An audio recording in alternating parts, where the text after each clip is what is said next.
YAHAWAH BAHASHam YAHAWASHI BAHASHam Qadash, which we're saying all praises to YAHAWAH BAHASHam YAHAWASHI. We want to give our utmost respect, admiration to the diligence of the apostles who have been bringing out the accuracy as which was given to them at the level it was for decades. And the apostles of Great Millstone have been doing that. All of us who are in the truth want to follow those that are accurate in bringing out the truth in the word and the scriptures.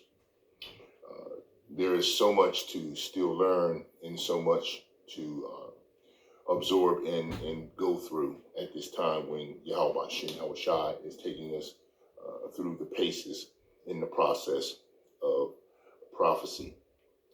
If you're not dealing within the confines of the truth in the word that brings forth the revelation of prophecy, then you are inaccurate and you are in error. So we want to definitely give our utmost thanks for the diligence that the Apostle Great Millstone had brought out. I wanted to get that out because they deserve it. This is your brother Obadiah Yahweh Canaan coming back at you. Of course, you know when I come out, the Most High YAHAWAH BAHASHam YAHAWASHI brings me out with a word of teaching and a word of wisdom. And once he gets a hold of me and brings it forth, it's going to be whatever it's going to be. That's all I can tell you. We got a good one, a very good one today. It's a little bit of a rarity to some degree, but not completely, but to a degree, because we're going to get in a book here. We're going to get into the Apocrypha. We're going to get into 2nd Ezra, and we're going to edify Yasharallah in a way where we're going to feed the sheep some very rich food when it comes to the word.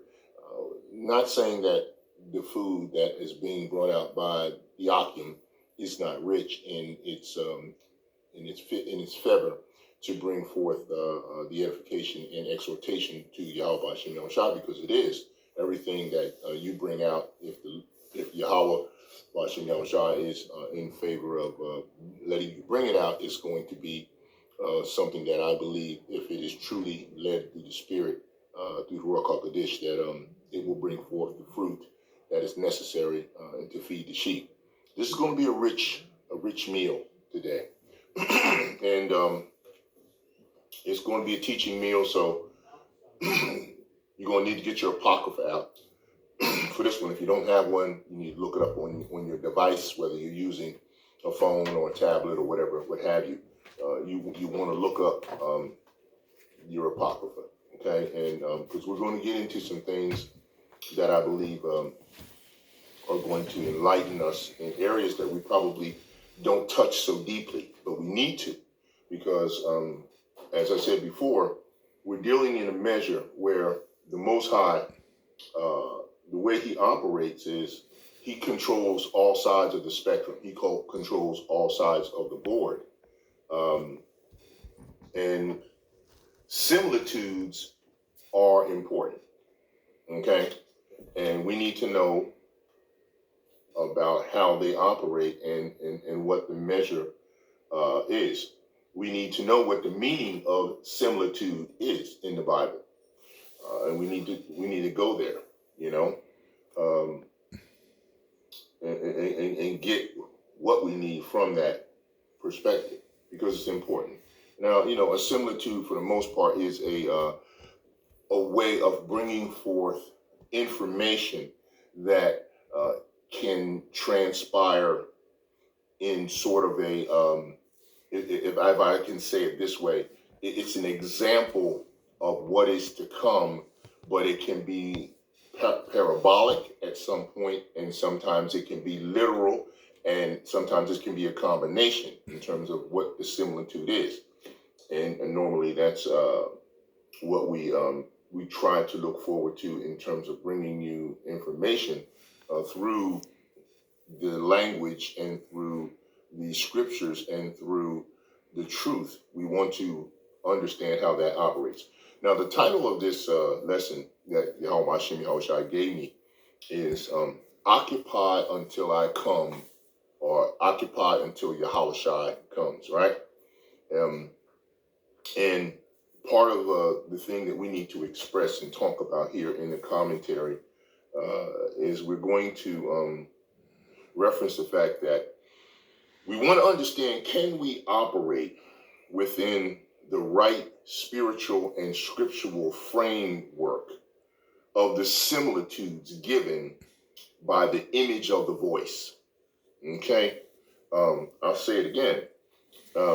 Can we operate within the similitudes given by the image of the voice?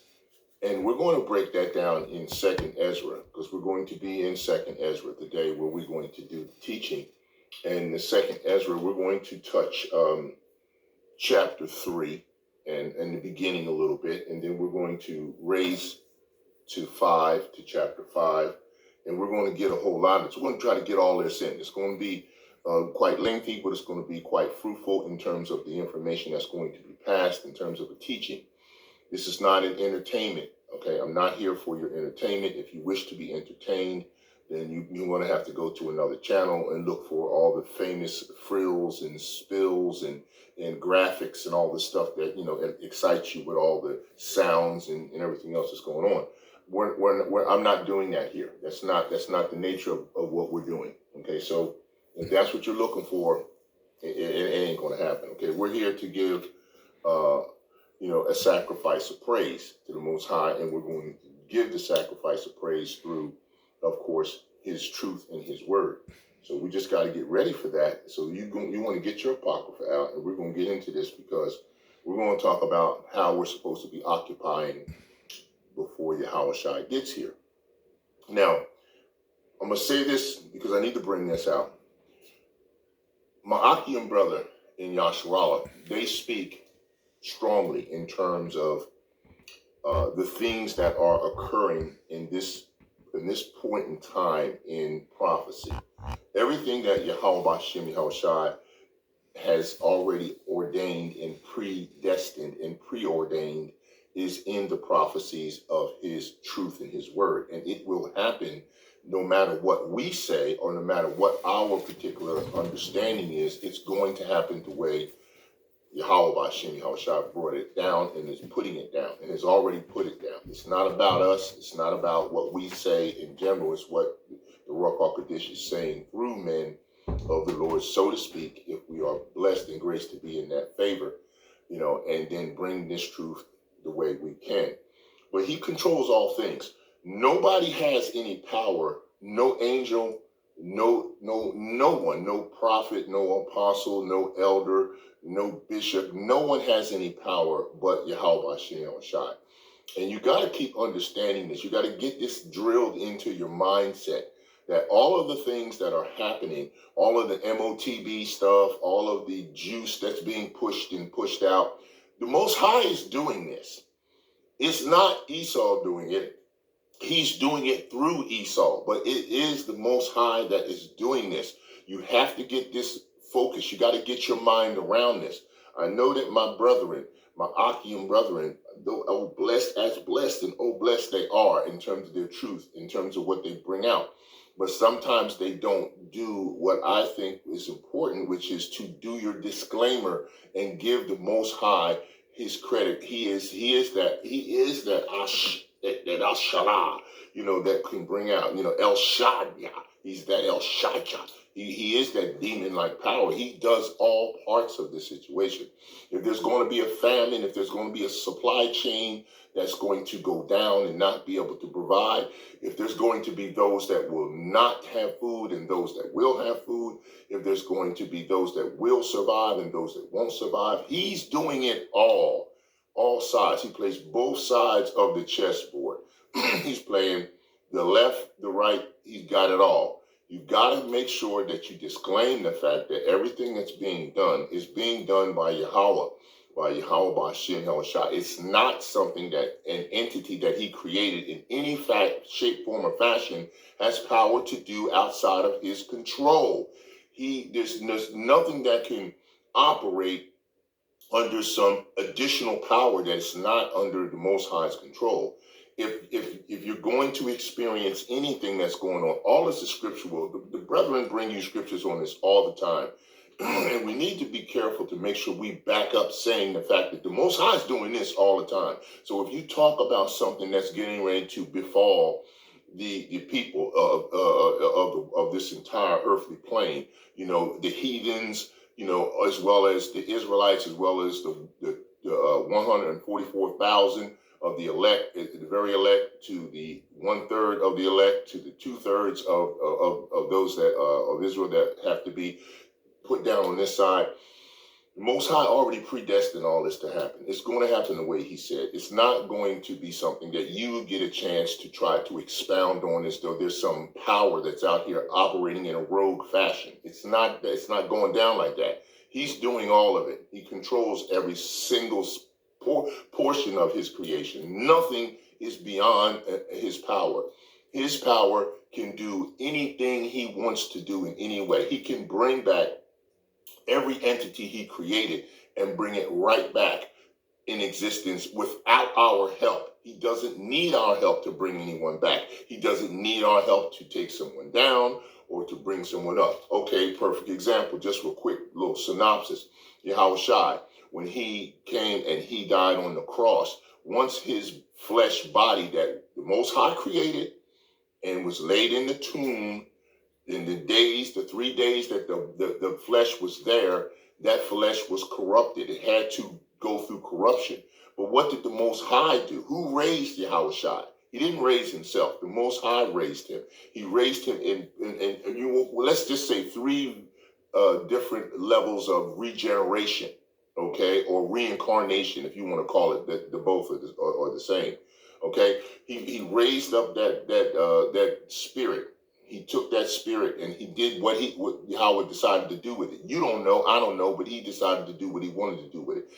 He also transfigured the body to a degree where He allowed the body to go through some phases. At some point, the body was at a point where you could touch it when it came back. In other words, because doubting Thomas didn't believe, so he wanted to put his hand in the wound in the side. He wanted to touch the holes in the hand. Okay, so that means Yahawashi's body had to be of a physical content and matter in terms of being able to experience that part of the physicality of His resurrection. So there was a point where that corruptible body, that was flesh, that was starting to decompose over the 3 days it was in that tomb, it was changed to a degree. So there was a reincarnation or a regeneration process that was done there. Okay, He didn't need anybody's help to do that. Yahweh did that. Okay, at one point Yahawashi went 40 miles away, then He came back. Okay, when He did come back, they didn't recognize who He was. At some point He actually went through the wall. So He had what kind of body or what kind of transition was He in where He could pass through the wall? So therefore it couldn't have been the flesh body completely as we know it, as we're in this time, because you can't walk through a wall. Okay, then after that point in time, it was a point where they gave Him something to eat. So then there was also a portion where he had something that He consumed in that body. So what levels of regeneration was that body going through, that Yahweh was taking it through? And then at the point where He was to descend back to heaven, He had told them, don't touch me, but not touch me like in you can't touch me, because He had already been touched by Thomas and various others who were feeding Him and talking to Him. He was saying, don't hold me up. I'm getting back to my Father. In other words, don't ask me no more questions. Like within, we're going to go in the second Ezra, and it's going to talk about the fact that Ezra's asking questions of the Most High, of Yahawashi, and also the angel of Yahawashi, of Yahweh is going to speak to him and give him answers, and some answers He'll tell him, no, you don't get no answers for that. So the thing is, I'm saying to you, when this whole period of time, this prophetical period of time is over, when all the prophecies have been fulfilled, none of the stuff that's in this wicked system here can go into a holy state where the Most High YAHAWAH BAHASHAM YAHAWASHI is. It's not going to transition over because we don't need it. There's nothing that was in this fallen state that we're going to need in the new kingdom. We're not going to need anything in this fallen state in the new kingdom. Okay, because the Most High is going to make everything go back to the way it was in the beginning. You know, when there was no sin and there was nothing that could corrupt anymore. So any of your wishes, aspirations, or whatever you're thinking about that you have now in this period here, it's got to be cleaned up because it can't be in the present. I mean, you can't. The Most High Yahweh is so holy that when his essence goes by, you can't even be in the presence of his essence without being in a righteous state. So there's nothing from a fallen state that can transition in, because he's not going to clean up the mess that's here and then say, oh, well, I'm going to go ahead and let you have it there. Okay, let me clean this up and let you do it there. Okay, let me clean up some of Esau's wicked activity when I programmed him to do this wicked stuff, and then you can do it there in the new covenant. It talks about making a man more precious than Ophir, gold, than more refined. So when you're that precious in gold and Ophir, when you're that refined, when you're that renewed, when you're that new supernatural power the Most High puts in his men of Israel and in his women of Israel, they come together, they become perfect. They're soulmates. Adam and Eve were soulmates. He took Eve from Adam, right? He took her out of his flesh, his bone of my bone, flesh of my flesh.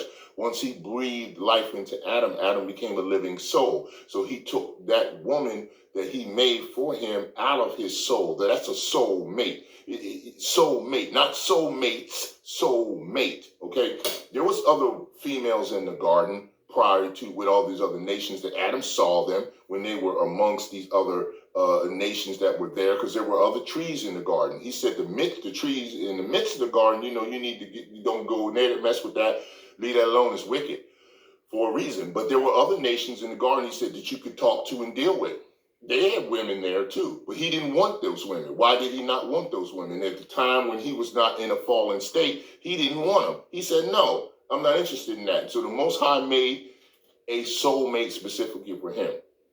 Okay, that's what the Bible says. You got a problem with that, you take it up with YAHAWAH BAHASHAM YAHAWASHI, because that's the way it lays down. And once, of course, he fell and the seed of sin got in his spirit, and then he and his woman fell, then all the rest of this mess done started down here. And everything that's going down here is a mess, because Yahweh had it that way, and that's the way he wanted it, that's the way he planned it, that's his prophecy, and he already preordained it would happen, because he does the end from the beginning and the beginning from the end. He's already done that. No one else can do it but Yahweh. He did it through YAHAWAH BAHASHAM YAHAWASHI. So let's not get that twisted. That's enough on this part of the commentary to break out in this, but you got to go ahead and start doing some research. I've been doing a lot of studying in this book of the Apocrypha, and going out and trying to find stuff that they've been hiding, additional precepts and scriptures that are there, that were there in the Apocrypha, now that you accept the Apocrypha, because before at one point you wouldn't even accept it. You were told there was only 66 books and you left and you stayed with that. But now that you know that those 14 books have been added, there's some precepts and some scriptures that have been still hidden from you. So you got to go and do your diligence. That's why the scripture says, study to show thyself approved, a workman that can rightly divide the word of truth. Now, if that you can rightly divide it, you can wrongly divide it. And being wrong sometimes means you just don't have enough information and you haven't done due diligence to go study. The apostles always tell you, you need to go study. You always got to study. You got to go dig for the information in the truth. Don't go tripping on other stuff that ain't got nothing to do with the truth, but you deal in the truth, okay? And we're going to start getting into this, okay? And we're going to start breaking it down. Let me get my glasses here a little bit. And we're going to chop it up and get into it. Like I said, I'm in the book of Ezra, second Ezra, second Ezra. And we're going to go in here and we're going to start breaking this down. Now, where I want to start is I'm going to start in chapter 3. All right. And I'm going to go ahead and start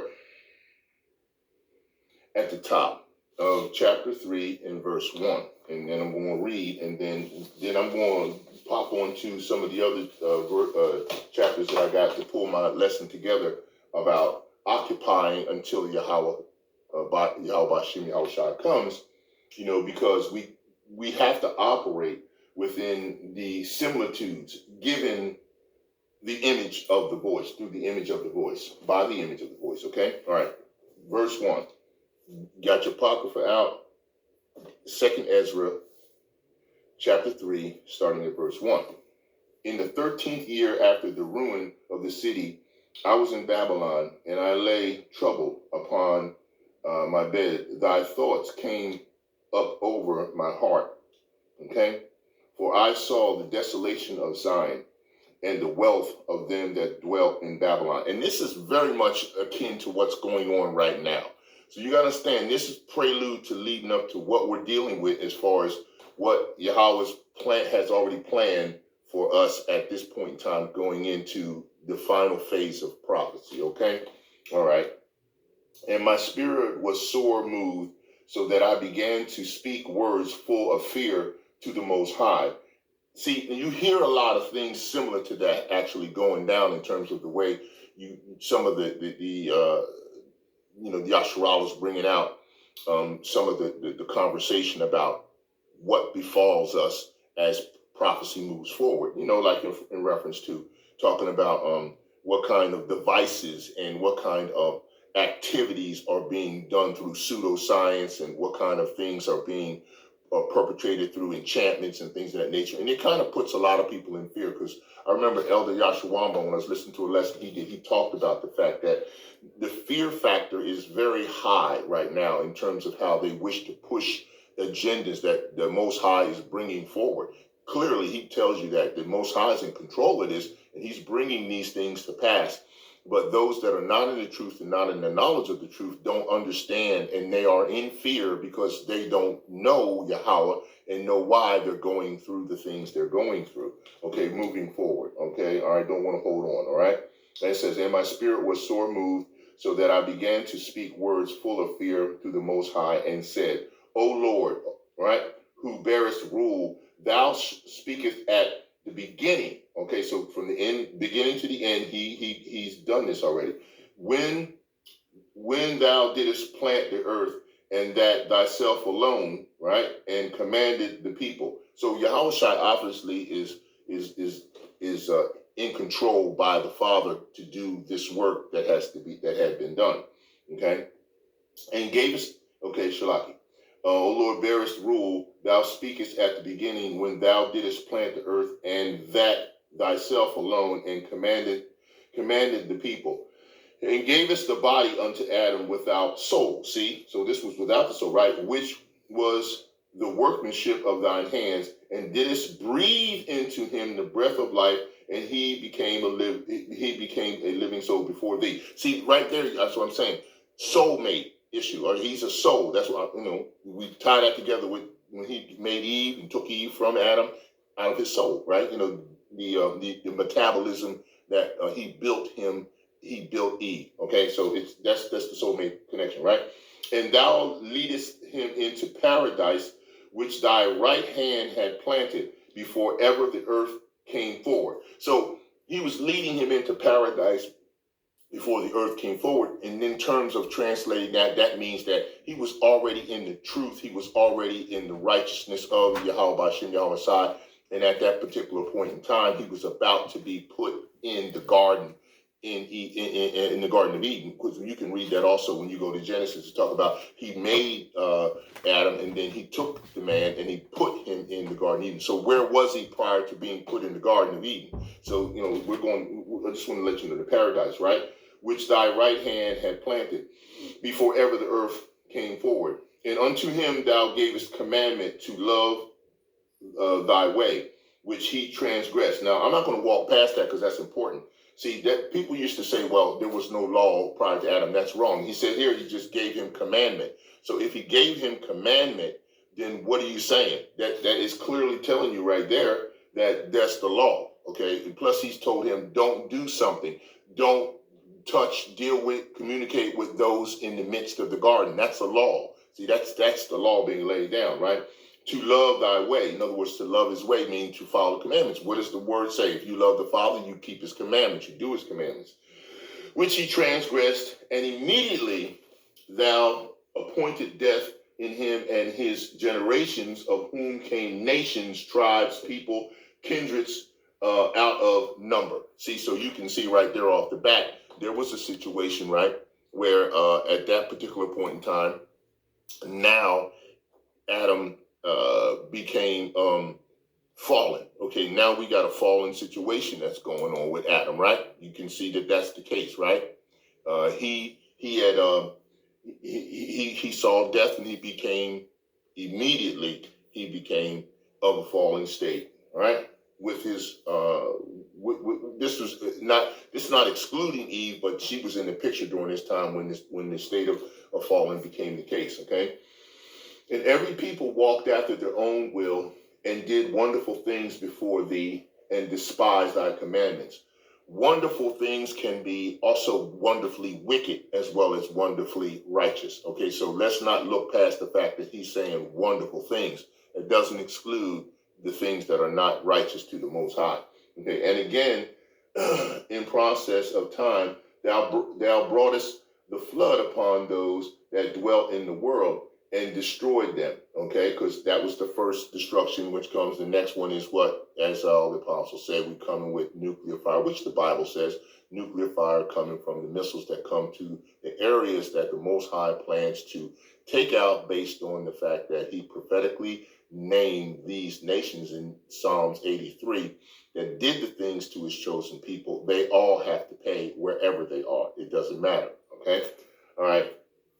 All right, 10. And it came to pass in every of them that as death was to Adam, so was the flood to these. Nevertheless, one of them thou left, namely Noah, in his household, of whom came all righteous men. And we liken ourselves and pray and praise the Most High, and like to think that Noah's seed brought forth some of the men of Yasharallah in the awakening that the Most High predestined to move forward to do what they're doing today in terms of bringing out the truth and the word, so that this system can be over with and the new righteous system can come online. Okay, all right, 12. And it happened that when they that dwelt upon the earth began to multiply and had gotten them many children and were a great people, they began again to be more ungodly than the first. You know, wickedness multiplied in the earth. That was in Maccabees when, Alexander and his four generals, Seleucus and Ptolemy, and, and I don't have to name all, you should do some studying to know them, but my point is, it said that wickedness would multiply in the earth during that time after that particular conquering of that area, right? Okay. And he had gotten them many children and were great people, and they began to be more ungodly than the first. Now when they lived so wickedly before thee, thou didst choose thee a man from among them whose name was Abraham. Okay, all right. So you can see how the Most High's plan is consistent across all of the volume of the book. That's why Yahawashi says, I come in the volume of the book. It is written of me. Okay. And madest an everlasting covenant with him. This is with Abraham, right? He said, him thou lovest, and unto him only thou showedest thy will. So he only showed it to him. He didn't show it to the rest of the nations, only to him. Just like with Adam in the beginning, he only showed him the commandments and only gave him the righteousness in the paradise area. And then, of course, after the fall, the availability of this information became apparent to the rest of the nations. That's why they couldn't wait for the fall to happen, because once it did happen, they got all of what we were supposed to be in control of, and then they twisted it up and then tried to sell it back to us, which they've done a job on most of the religious practitioners in that fashion. And that's the way it still stands, because that was the Most High's plan, to filter out. If you've got things you do not understand in this truth and have not been revealed to you, and scriptures and precepts that you have not found or understood, then if, as we know, Esau is in a position where he has been elected in his wickedness to be able to propagate and bring out the documentation and literature in terms of the fashion as we have learned, are learning it and subscribing and transcribing it through the books that have been made available through YAHAWAH BAHASHAM YAHAWASHI. And you know that he is bringing forth his definitions in his pseudo way. Okay, so a lot of times, you know, you have the brethren that break down words to give you a definition of understanding in the language of your captivity of what a specific word means through the scripture. You know, we're not trying to say Esau is validating the truth in the word. What we're saying is you have to get an understanding when the Spirit will speak to your mind and get your heart, the mind of your, the heart of your mind, the mind of your heart, to understand the scripture and move forward in righteousness, if you can. But we know that he uses and allows Esau to have the measure and the information to present. Now, so we got to be real careful, because we use all his a lot of the resources that are filtering through Esau, but you have to filter through what he's sending to get the truth, because sometimes words don't always bring you exactly the right definition of truth. And a lot of times in some of my Bibles that I study with, like for instance, I've got a Bible here, and it's a very old one. This is my New Oxford annotated Bible with the Apocrypha, and it's a 1926 edition. See, let me show you that one there. See that? But Esau put stuff in here and translations and information in here that could screw you up if you don't know certain meanings of certain words. And that's why the brethren break out the words and try to give you definitions. But they're giving you definitions that Esau has printed and derived through his misunderstanding, a lot of times more than just the understanding. So you got to filter through that. And that's what's happening. The Most High is filtering through those who don't know and get the proper understanding of the truth as it's translated in the breakdown through the scriptures. Okay, not digress, I'm sorry. Shalaki. Okay, all right. all right. 15. And madest an everlasting covenant with him, promising him that thou wouldest never forsake his seed. And unto him thou gavest Isaac, and unto Isaac also thou gavest Jacob and Esau. As for Jacob, thou didst choose him to thee. In other words, the Most High chose Jacob and put by Esau. See, he didn't want Esau, right? He created him for another purpose. And so Jacob became a great multitude. And it came to pass, 17, and it came to pass that when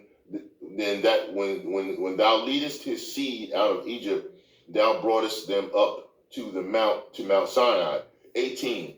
And bowing the heavens, thou didst set fast the earth, movest the whole world, and madest the depths to tremble, and trembledest the men of that age. So when he did the flood, he separated the continents to that degree where now you have a separation of various land masses, where you have a separation of Africa, as they call it. That, I mean, it was the land of Ham before, you know, Chaldee, Chittim, what you want to say, but it was it was not Africa. But when he separated the land mass of when the flood came, this is what you had as a representation of that afterwards, right? Should I get my water here? Water.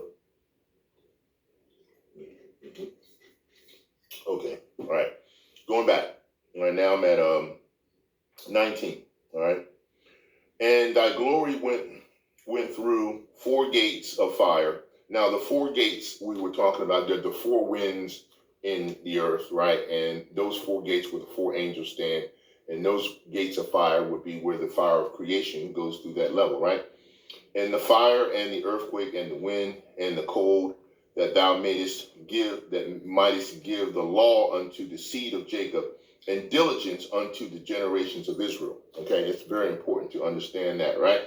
Okay, and yet tookest thou not away from them a wicked heart. See, so all this time they still didn't Yahawah Bahashem Yahawashi still didn't remove the fallen nature that Adam and the rest of the generations are involved in what we're in right now. That was not removed, but it will be removed when we go into the new kingdom, the new covenant. No fallen nature activity is going in that area. Okay, he said, all right, he says, and yet tookest thou not away from them a wicked heart, that thy law might bring forth fruit in them. For the first Adam bearing a wicked heart transgressed and was overcome, and so be all they that are born of him. Thus infirmity was made permanent, and the law also is in the heart of the people with the malignity of the root. Now, what is a malignant? Malignity is when something is growing, and it's growing in a fashion that is perpetuating more damage, more evil, something that is more diseased or disrupted. When someone is told to have a malignancy and a cancer or something, that means it's growing in a bad way, not a good way. Okay, so that malignancy is that of the root, so that the good departed away and the evil abode still. So the times passed away and the years were brought to an end. Then didst thou raise thee up a servant called David, a man after the Most High Yahweh's heart. Okay, there you have it. Whom thou commandest to build the city unto thy name, and to offer incense and oblations unto therein. When this was done many years, then they that inhabited the city forsook thee. So they still forsook the Most High, even though David had fallen and did some things. There's still a fallen state going on here. You got to remember that.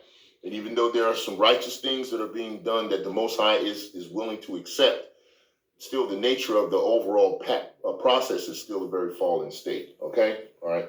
We're getting close to finishing up, and then we're going to move forward on chapter 5. 26. And in all the things did even as Adam and all his generations had done, for they also had a wicked heart. See? Fallen state. And so thou gavest thy city over to the hands of thine enemy. Are their deeds then any better than the inhabitants of Babylon? See, this is what the Most High is asking us right now. The way we operate here in this period of time, our deeds are Babylonish, because that's the way we've been trained up through Esau, which the Most High is allowing, because he's filtering out those that he has to eliminate on this side before he brings back the new covenant and the new kingdom. His prophecies have to be fulfilled exactly the way he said, and all those that have been predestined to follow and be in a certain point in time, in a certain lot, that's where they're going to be. Okay? All right, 28. And their deeds then any better than the inhabitants of Babylon, and that should therefore have the dominion of over Shalaki. Are their deeds then any better than that inhabited Babylon, where you are, that they should therefore have the dominion over Zion? For when I came thither and had seen impieties, wicked stuff, right, without number, then my soul saw many evildoers in this 13th year, so that my heart failed me. For I have seen how thou sufferest them sinning, and hast spared wicked doers. See, he even spared wicked doers. You always ask, why is Esau getting away with all this? Why does so much wickedness go down and nothing's being stopped?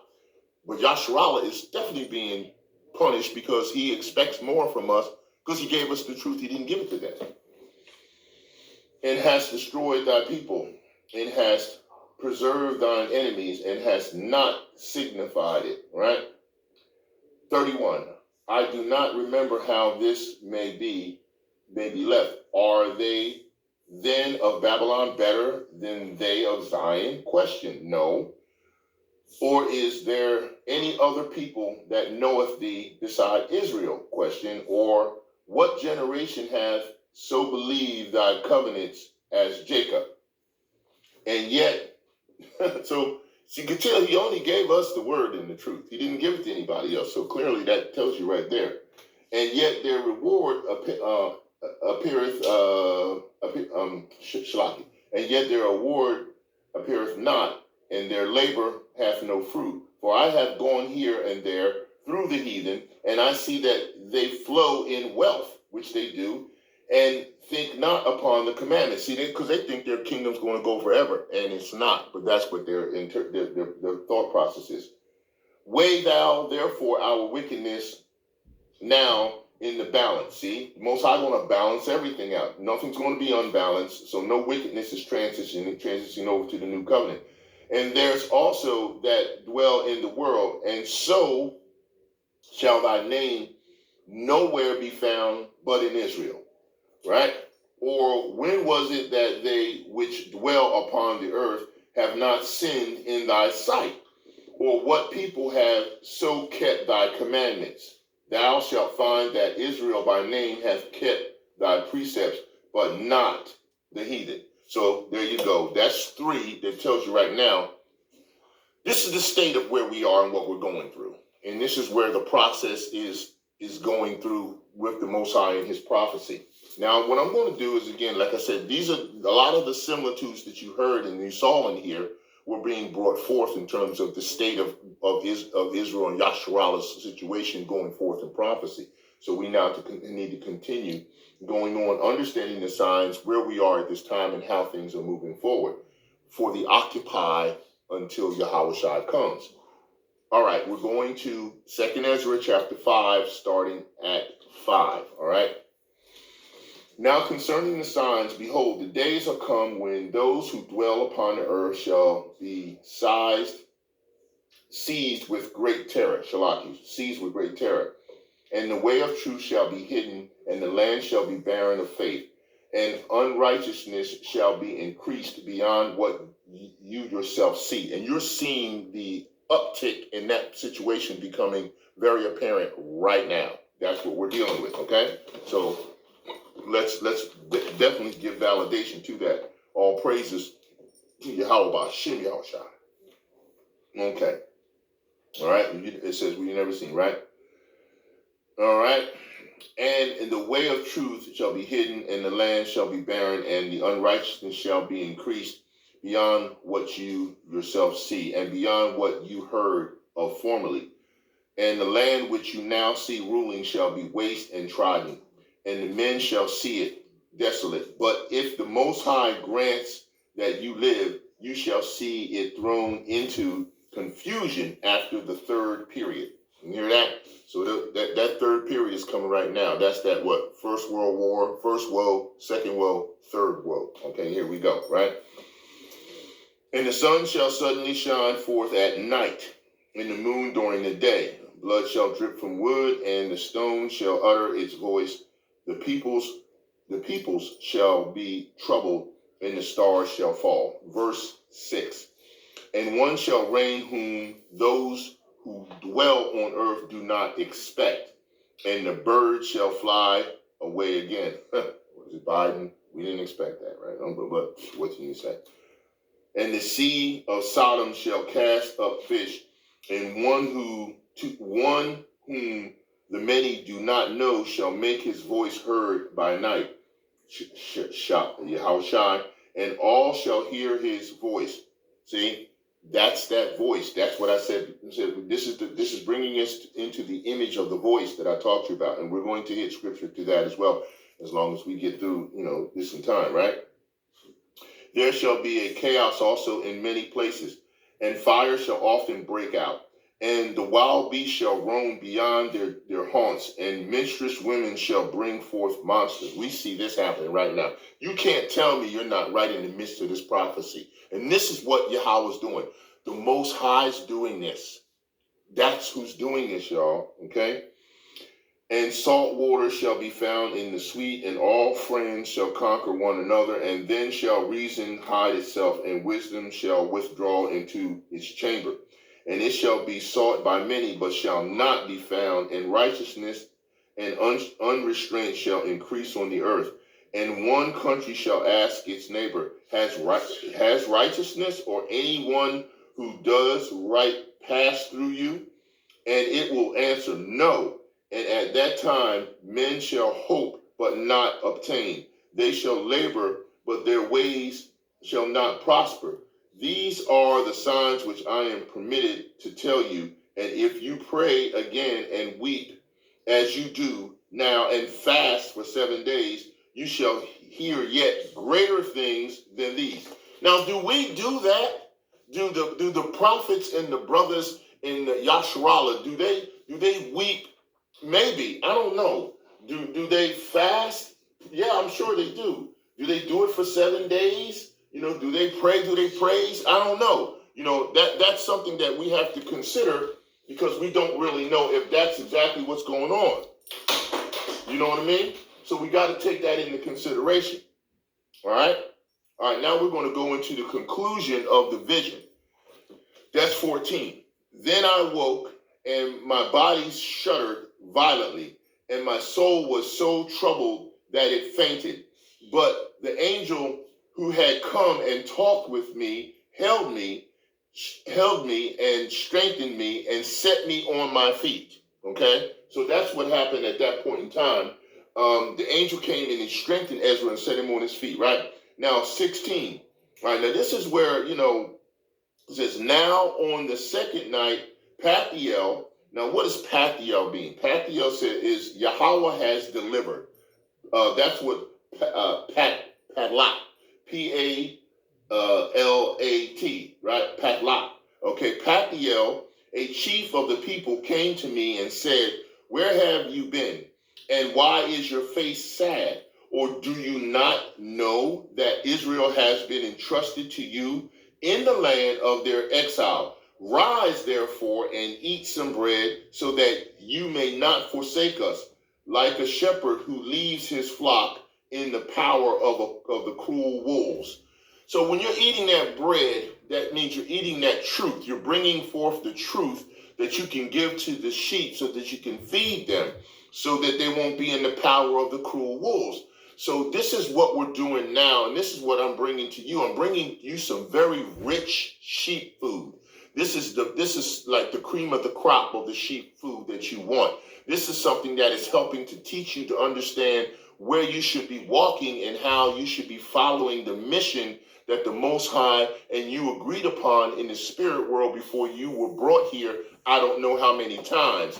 But at the bottom line is, now is the mission upon finishing. Now, anyone who, let's just say, passes away at this particular time, I'm just using this as an example. Do I know for sure? But my estimation and my understanding is of the Rawacca Qadash that this would be the case, mainly because we're at end of prophecy. So if you transition home to the spirit world at this time, is he's going to send you back here again? He could, but why would that be possible? Why would that be necessary when we're coming to the end? So if someone is going out of this dispensational period, right? If they're going out, then at this point in time, what we're talking about is they're not coming back, because we're at the end of the prophetic process, not at the beginning, or not at a time where there's so much more time left. So that's why I wanted to say that, okay? All right, to get that out. 19. Then I said to him, depart from me and do not come near me for 7 days, and then you may come to me. So the 7-day period is a cleansing period that you have to adhere to for YAHAWAH BAHASHAM YAHAWASHI. And that's important that we remember that, right? All right, now, okay. We're going to finish on 19. He heard what I said and left me. 20. So I fasted 7 days, mourning and weeping, as Uriel. Okay, Uriel means, that's an angel. Yahawah is my light. Okay, Uriel, all right? The angel had commanded me. Okay? Ezra's second prayer. Ezra's second prayer of complaint, right? 21. And after 7 days, the thoughts of my heart were very grievous to me. Again, then my soul recovered the spirit of understanding, and I began once more to speak words in the presence of the Most High. Okay? And I said, O sovereign Lord, from every forest of the earth and from all its trees, all the people, right? All the thou hast chosen one. See, he's chosen one vine. And from all the lands of the world, thou hast chosen for thyself one region. And from all the flowers of the world, thou hast chosen for thyself lily, right? And from all the depths of the sea, thou hast filled for thyself one river. And from all the cities that have been built, thou hast consecrated Zion for thyself. And from all the birds that have been created, thou hast named for thyself one dove, and from all the flocks that have been made, thou hast provided for thyself one sheep. See, he's showing you clearly that he's making distinct choices in reference to who he said he is going to bless, keep, and who will be named specifically his, and none else. 27, and from all other multitudes of people, thou hast gotten for thyself one people, one chosen people. So all this religious practitioner conversation and crap that everyone can be saved and you could choose the Most High, none of that will work, because none of that is true. That's why I said you've got to do your diligence in this, right? Okay, who he decides he made for that purpose, he made for that purpose. Who he decided already predestined that he chose for that purpose, and that's it. All right? All right? Whom he has, thyself one people. And to this people whom thou hast loved, thou hast given the law which is approved by all. And now, O Lord, why hast thou given over the one to many, and dishonored the one root beyond the others, and scattered thine only one among the many? Because we went off, we went wicked, and we decided that we felt like we lost track of who we were supposed to be and who we are, and then we were easily swayed by the fall that happened when that nature of the fall permeated and just went like boosh and all over the earthly plane. We were out. We were bugged out. Okay, all right. And those who oppose thy promises have trodden down those who believe thy covenants. If thou dost really hate thy people, they should be punished at thy own hand. Now, when the Most High talks about thy people, there's so many scriptures in the Bible that back up this and validate it. I mean, you can already start in the beginning from Deuteronomy chapter 7, 6 through 8. You can start from Deuteronomy chapter 14, 2. You can go to Exodus 19, 5. You can go to 1 Kings 8:53. This is all talking about he chose a specific people. You got 1 Kings 10, 9. You got Psalms 105. 8 through 15, and also 135, verse 4. I can go on and on. Isaiah 43, 1 through 3, 44, 2 through 1, Jeremiah 31, 1 through 4, 9, Jeremiah 9, 31, 9 through 11. Jeremiah 46, right? 27, 28, yeah. Ezekiel 36, right? What was it? 24 through 28, and Ezekiel 37, 21 through 25. See, this is all the verses, all in the Bible, all in the volume of the book, saying he only chose one people. New Testament, Joel, 3, 1 and 2, Amos 3, 1 and 2. So you got all these places where there's only one people chosen. So you got to react to that. Okay, let's go to, we'll finish 2nd Ezra. Now we're going to talk about the response to Ezra's complaint, okay, from Yahweh, from the angel of the Lord, YAHAWAH BAHASHAM YAHAWASHI, okay? All right, verse 31. Now when I had spoken these words, the angel that came to me that night afore was sent unto me. And said unto me, hear me, and I will instruct thee. Hearken to the thing that I say, and I shall tell thee more. Okay, so now Yahweh Hashem, Yahushua, angel of the Lord, is going to give Ezra some information, all right? Because he obviously is asking you, and he must be righteous enough to obtain it, okay? All right. And I said, speak on, my Lord, right? Then said unto me, thou art sore troubled in mind for Israel's sake. Lovest thou that people better than he that made them?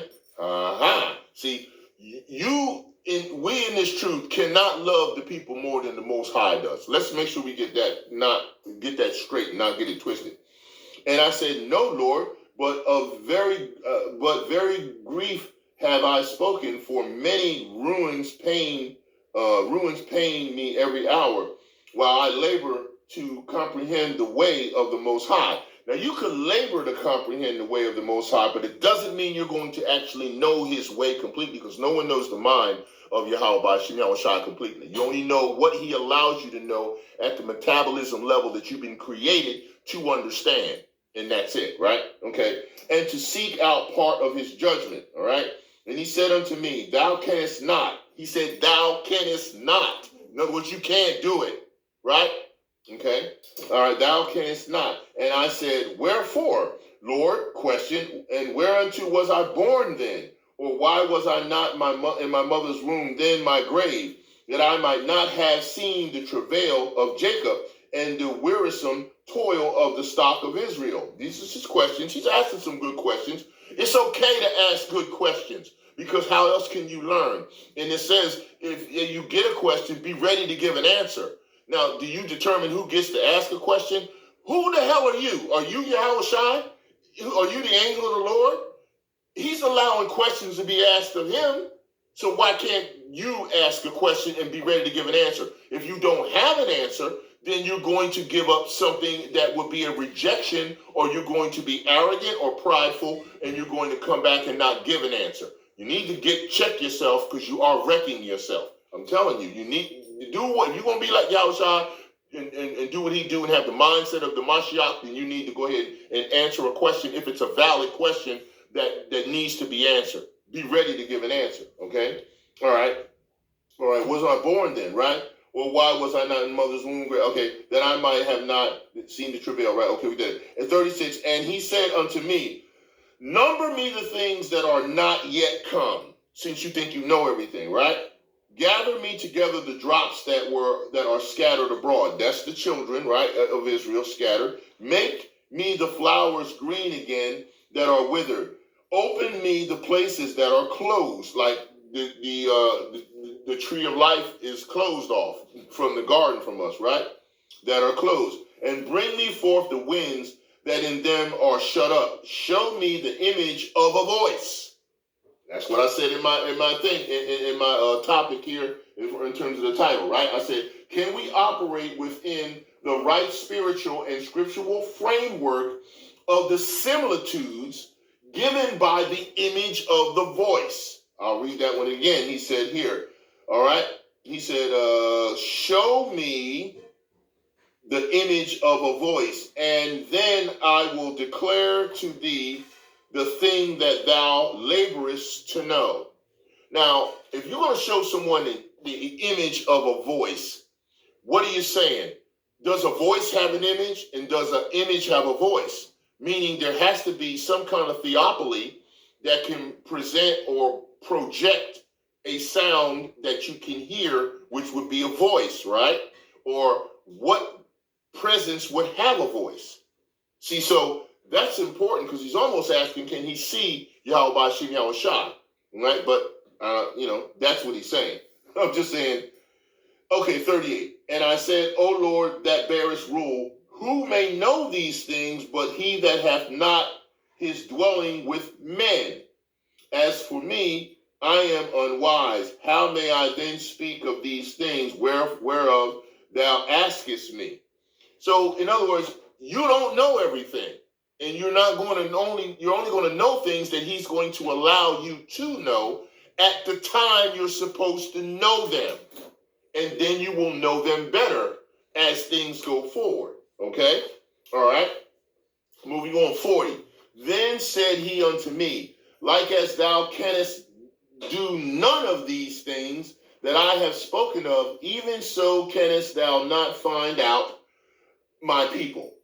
So, that's important. 41. Okay, so now we're going to talk about why successive generations have been created. And this is going to also translate and give information about what he plans to do and what he can do. And you can't, and he doesn't need you to do anything because he can do it all on his own. All right? If he wants to use you in some participating fashion, he will. But he doesn't need you to bring everybody back. He can do it. Okay, we're going to get to that. 41.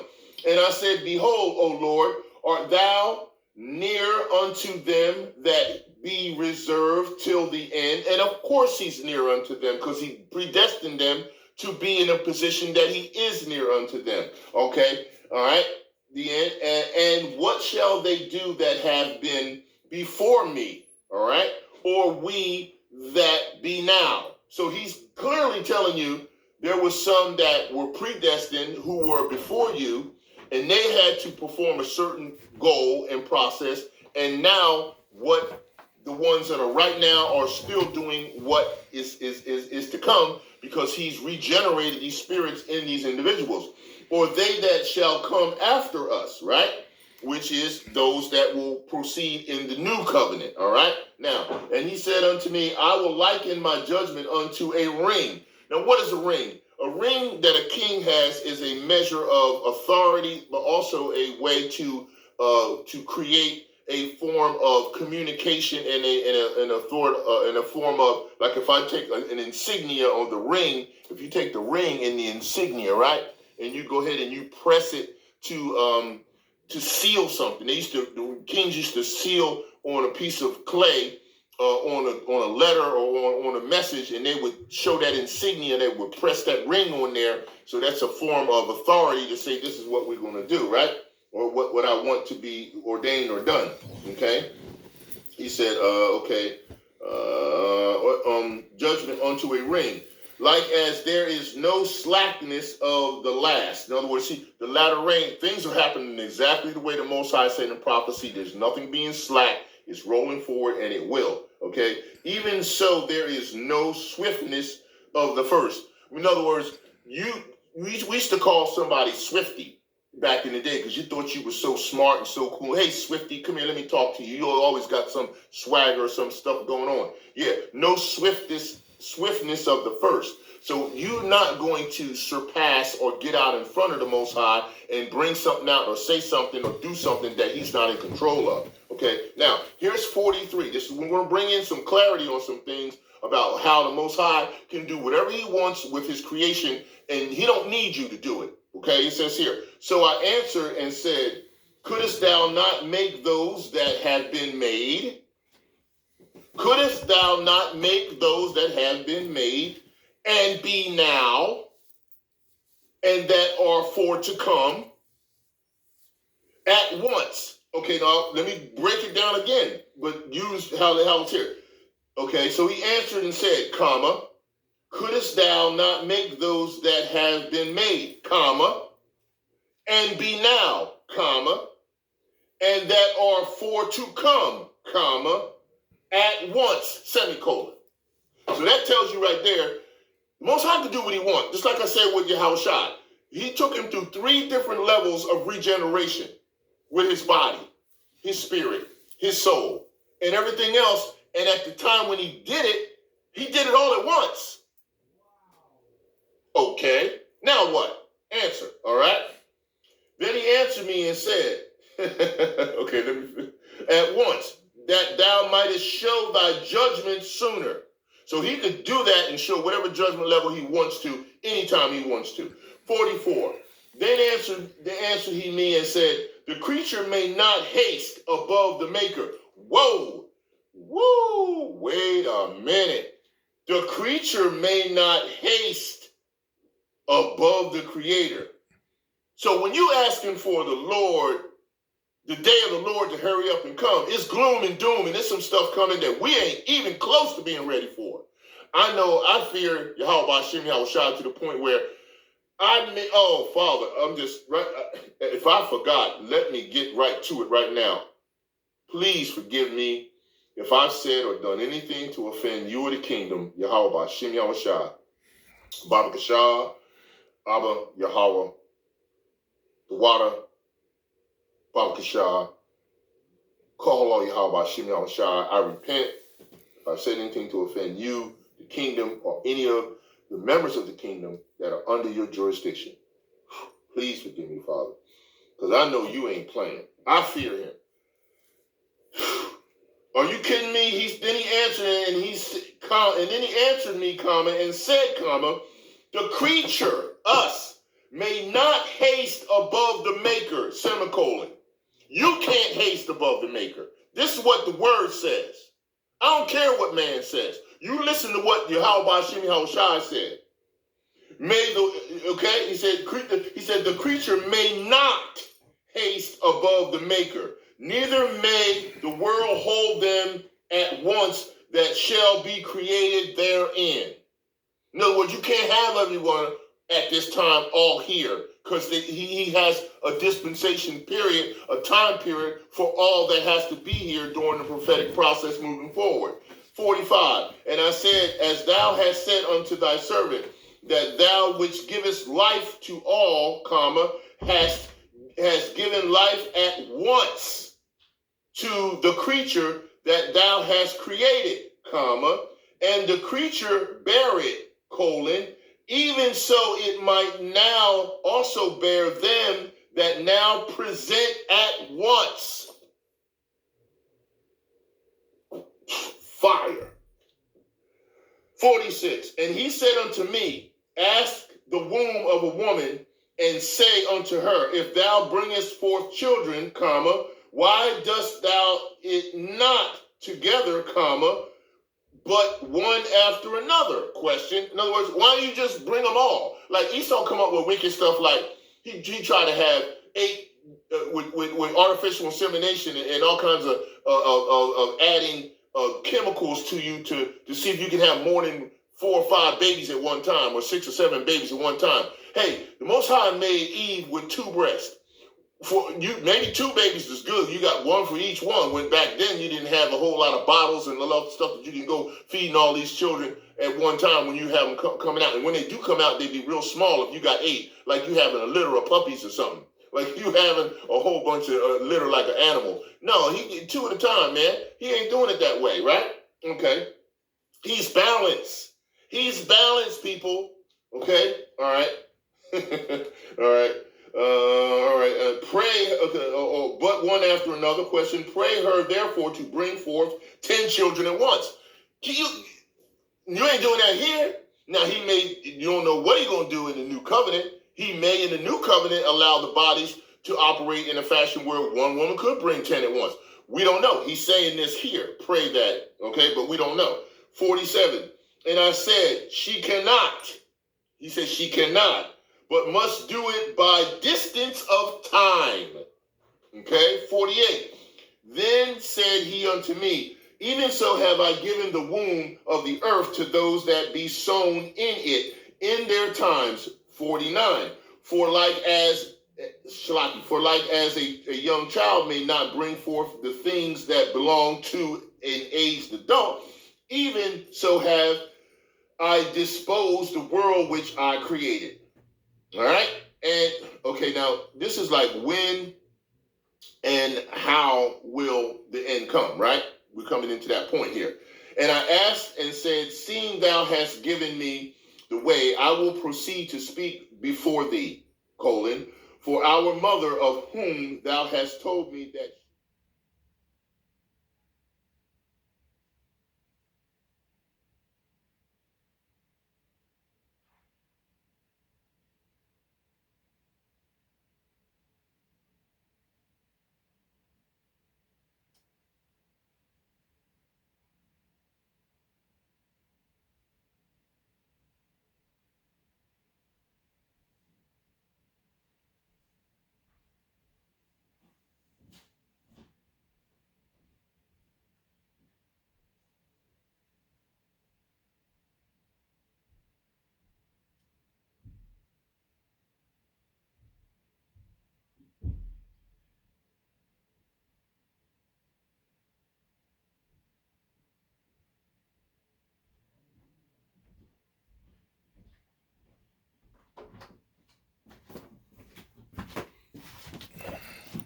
now near unto age, the earth, right? Talking about the earth. He answered me and said, ask a woman that beareth children, and she shall tell thee.